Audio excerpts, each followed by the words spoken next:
नमस्कार। मैं डॉक्टर अर्चना जोशी, सह आचार्य ड्राइंग एंड पेंटिंग।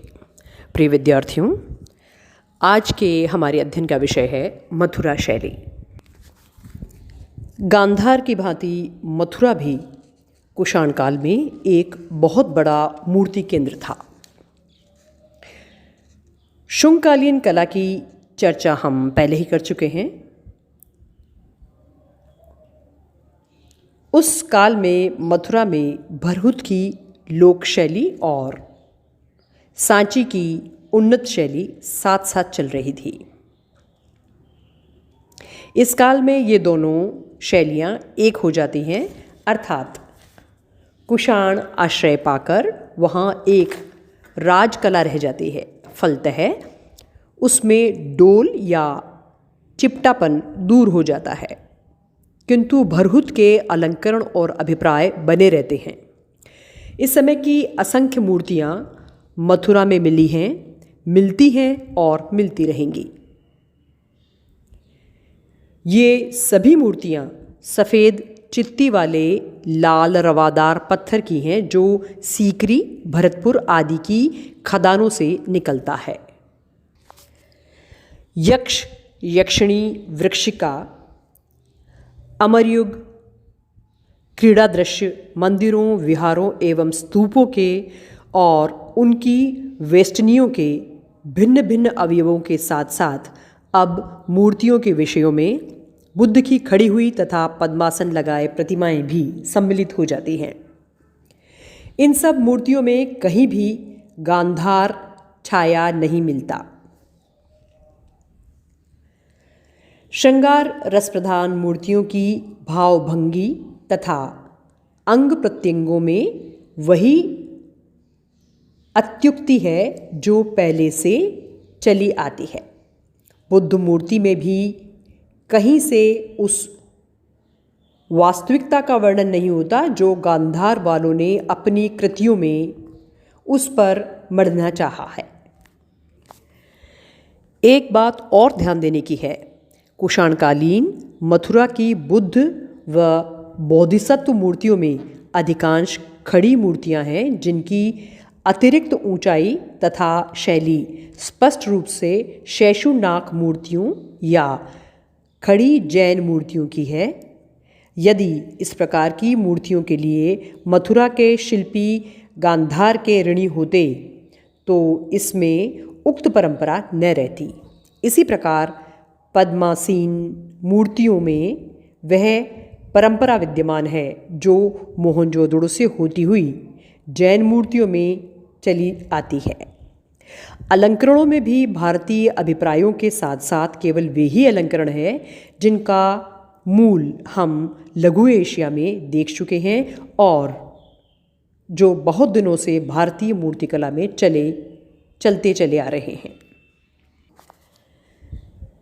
इस प्रकार मथुरा शैली पर कहीं से भी यूनानी प्रभाव नहीं पाया जाता। कुषाण राजाओं का एक देवकुल यानी मृत राजाओं का मूर्तिगृह मथुरा में था। उसमें की कुषाण राजाओं की कई मूर्तियों के अवशेष मिले हैं, जिनमें छाती पर से ऊपर की ओर खंडित कनिष्क की प्रतिमा मुख्य है। इन मूर्तियों तक में कहीं से गांधार शैली का स्पर्श नहीं है, यद्यपि कुषाण सम्राट अपने मध्य एशियाई परिच्छद में ही अंकित किए गए हैं। यदि मथुरा की अपनी मूर्ति शैली न होती अथवा गांधार शैली उस समय की प्रमुख शैली होती तो ये सम्राट मूर्तियाँ उसी गांधार शैली में बनी होती व कम से कम इन पर उसका प्रभाव अवश्य मिलता।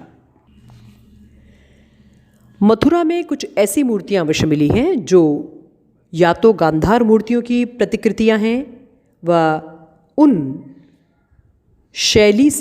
उस शैली से प्रभावित हैं, किंतु इन्हें गिने होने के कारण इन उदाहरणों के प्रकाश में मथुरा शैली का निरीक्षण नहीं किया जा सकता। ये तो शिल्प विशेष व ग्राहक विशेष के रुचि वैलक्षण के परिचायक मात्र हैं, फलतः अपवाद मात्र हैं। कुषाणकालीन मथुरा मूर्ति शैली के उदाहरणों का क्षेत्र इतना विस्तृत है और उनमें इतनी विविधता है कि अगर इसकी चर्चा करें और लिखने बैठें तो पूरी एक पुस्तक लिखी जा सकती है। अतएव हम यहाँ उसका केवल एक ऐसा उदाहरण देंगे जो इस शैली का अप्रतिद्वंद प्रतिनिधि है। इतना ही नहीं, भारतीय मूर्तिकला के 10-20 सर्वोत्तम उदाहरणों में से एक है। यह उक्त चित्तीदार लाल पत्थर का बना एक मूर्ति स्तंभ है जिसकी ऊंचाई 38.5 इंच है। इसमें सामने के अंश में एक स्त्री खड़ी है। उसके परिपूर्ण मुखमंडल पर जो गंभीर प्रसन्नता एवं शांत स्थिति है वह अनुपम है। नेत्रों में विमल विकास है।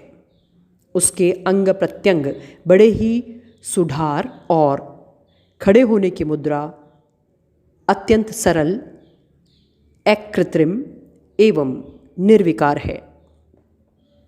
दाहिने हाथ में एक पात्र है जिसे श्रृंगार कहते हैं। इसमें राजा रानियों के लिए सुगंधित जल रखा जाता था। बाएं हाथ में एक पिटारी है। उसका ढकना थोड़ा खुला होने के कारण एक और झुका हुआ है। खुले अंश से एक पुष्पमाला का कुछ भाग बाहर निकला हुआ है। ऐसी पिटारियों में राजमहिषियों के श्रृंगार पटरा की सामग्री रखी जाती थी। आज भी वैसी पिटारियों की स्मृति उन सुहाग पिटारियों से बनी हुई है जिन्हें सौभाग्यवती स्त्रियां संक्रांतियों पर ब्राह्मणों को दान दिया करती हैं। मूर्ति के हाथों में उन वस्तुओं के होने के कारण यह प्रासादिका की मूर्ति है जिसका काम प्राचीन काल की रानियों के प्रसाधन का कार्य करना था। अर्थात यह श्रृंगार की सामग्री लिए हुए है। उनकी सेवा में उपस्थित श्रृंगार की सामग्री लेकर उनकी सेवा में उपस्थित होने को उद्यत है। मूर्ति के ठीक पीछे एक खंबा बना है जिसके ऊपरी परगहे में पंख वाली चार सिंह नारियां बनी है। उनके ऊपर एक खोखला कटोरा है। यह पूज्य नहीं, अलंकरण मूर्ति है जो किसी प्रासाद या उद्यान की सजावट के काम में आती रही होगी। तो यह था मथुरा शैली के बारे में विवरण, और आप अध्ययन करते रहें और जानते रहें भारतीय मूर्तिकला के बारे में। धन्यवाद।